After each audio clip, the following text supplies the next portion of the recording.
ମୁଁ ସ୍ମିତା ଆପଣ ସମସ୍ତଙ୍କୁ ସ୍ୱାଗତ କରୁଛି ଲର୍ନ ଇନ୍ ପାଇପଲାଇନ୍ ଚ୍ୟାନେଲକୁ। ଏହି ଚ୍ୟାନେଲରେ ଆମେ ପାଞ୍ଚ ଧାଡ଼ିରେ ମହାପୁରୁଷଙ୍କ ଜୀବନୀ ବିଷୟରେ ଜାଣନ୍ତି।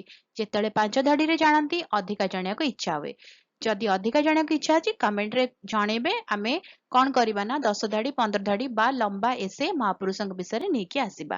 ତାହେଲେ ଆଜିର ଭିଡ଼ିଓରେ ଆମେ ଜାଣିବା ଆଉ ଜଣେ ମହାପୁରୁଷଙ୍କ ଜୀବନୀ ମାତ୍ର 5 ଧାଡ଼ିରେ।